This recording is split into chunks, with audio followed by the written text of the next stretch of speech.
Hello everyone. So this is the second part that I'm making regarding the why Bihar has not been able to attract private sector in Bihar, and what could be the reason why Bihar is struggling right now financially. I've already made the first part of the video. Now I'm going to share some social economic problems which is responsible for the struggles that the people of Bihar are facing right now financially. So in the first part of the video you might have seen that I have covered topic like more than 80% of the Bihar population are invested in the agriculture economy, which means that their livelihood and their daily lifestyle is totally dependent upon the agriculture. And that is the reason that people hesitate to even talk about selling their lands, because their life is totally dependent upon that. They don't have any other kind of source of income. So that is the few reasons that I discussed in the first video. Now coming to the second part of the video, there are also many reasons that I want to talk about. The first reason is that why Bihar government is not able to attract the private sector. The first reason is that Bihar's government reputation is not really good in the eyes of private sector. You know why? Because there has been numerous of instances that have happened in the past 2 decades, which basically creates a negative image around the Bihar governments, that they don't really support the private company owners in their lowest times. And that could be the reasons why that the private investors do not go from the front to invest in the in Bihar. So that is the one reason that the reputation of Bihar government is not good in the eyes of private sector.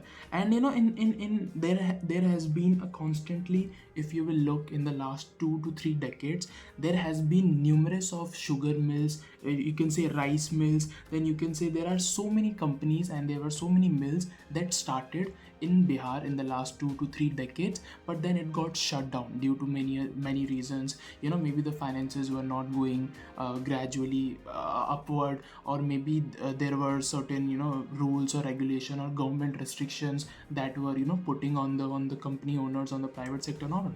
So that could be the reason why these companies were shut down. There is one statistic that I would like to give you right now, is that in the last 30 years there has been numerous of sugar mills, numerous of rice mills that were opened, but they were only opened for the first 3 to 4 to 5 years. That's it. After that they got shut down. And there is a one statistic which says that in 1990s, so right now we are living in 2024, so you go 3 decades back, in 1990s there were 2000 rice mills. So there is mills which makes which basically filters the rice.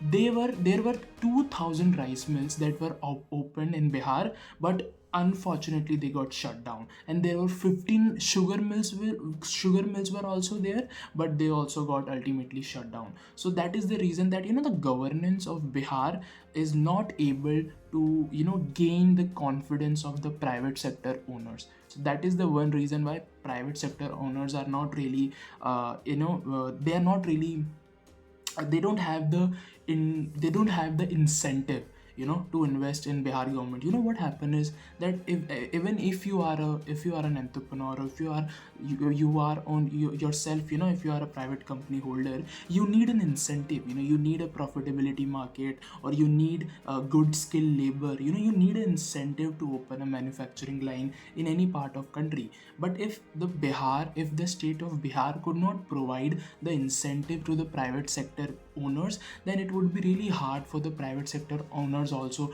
to invest in Bihar. So that is the one reason the governance of Bihar has not able to gain the confidence of the private owner sectors.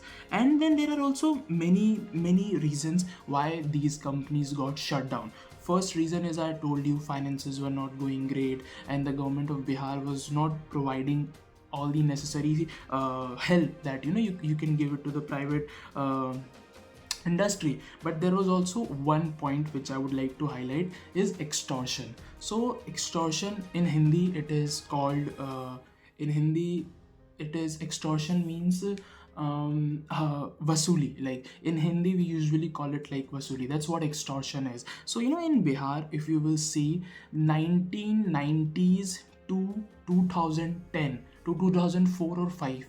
Those 10 to 15 years of Bihar was really very it took Bihar backward to like 2-3 decades, because the rage and the level of crimes and committing crimes were increased like by 200% in those 1990s to 2004 2005.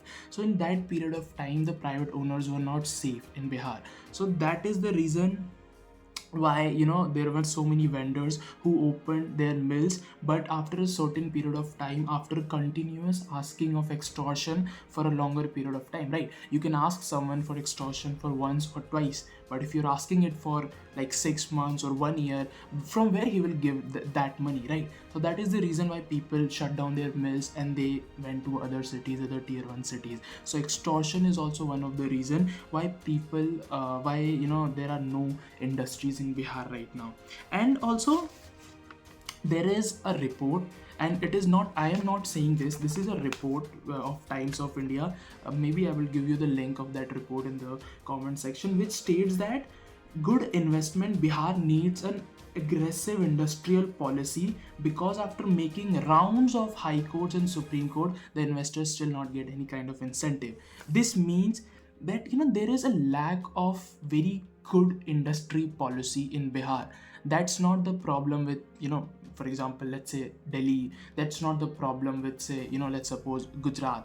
There is a better governance, a better industrial policy, the taxes, the VAT cess, all these things combine, including to make a private industry. All these things are better in other states, but in Bihar doesn't have a very good industrial policy, and that is the reason why investors have low confidence while investing in a state like Bihar. So that is the one reason it is very difficult for the investors to believe in the government policies, because they are not able to fulfill their needs, not even in the present, but if you'll also see the last track record of like 10 to 15 years, they're not able to provide the safety, they are not able to provide land acquisition. When you acquire any kind of land, you have to go through a certain legal procedures, and if you are a government, or if you're a government of any state, you want to ease that process, so that the private investors could not, it's not difficult for them to acquire any kind of land.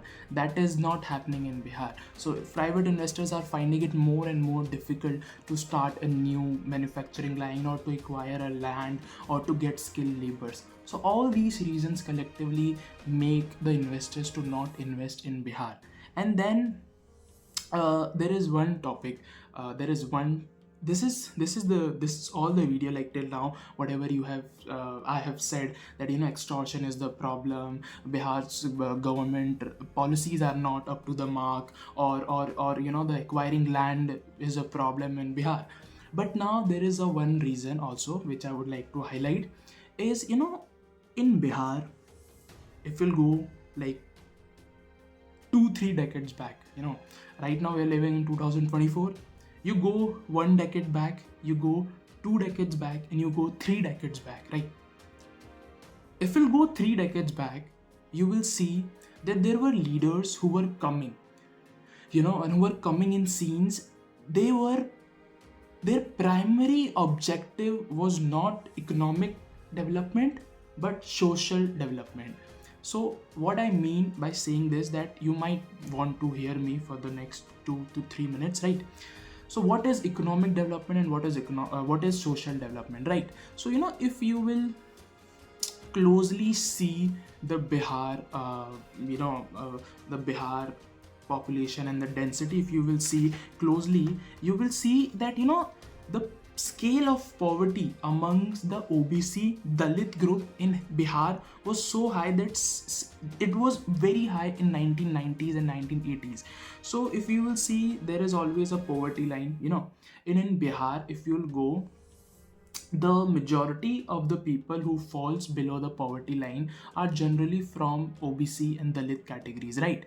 So and the population of these people are huge in Bihar.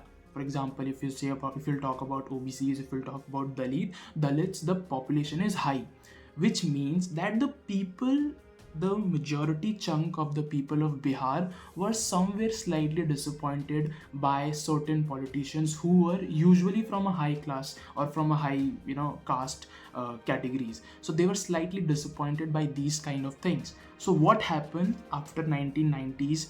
There were leaders who were coming, who were OBCs, who were representing OBCs, who were representing Dalits. So one of the leaders was Lalu Prasad Yadav, and the second leader was Nitish Kumar, right? So these leaders, when they got their first break and when they were started hitting, into the picture, and they started getting their elections and their, they started winning the elections.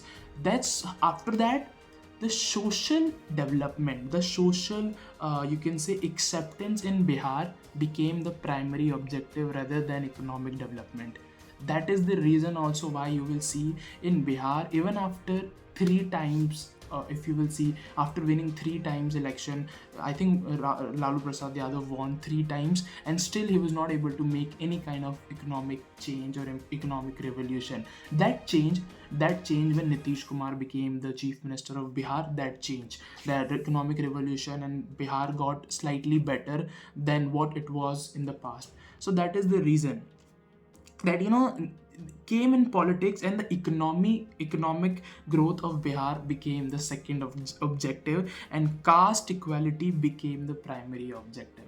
So that's I want to say, when these leaders came in picture and they started getting their first break, second break, their primary objective was, they knew that if they are able to segregate people on the basis of caste, their vote bank will become more and more strong. And I'm not trying to here blame anyone. I'm not trying to blame that Lalu Prasad did wrong or Nitish Kumar did wrong. This is not that's not what I'm saying.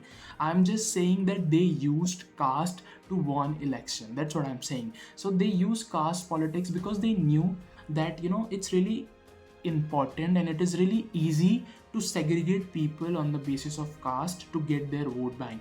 And that's exactly what happened in Bihar. The caste equality and social justice became the primary objective, and the economic development became the secondary objective.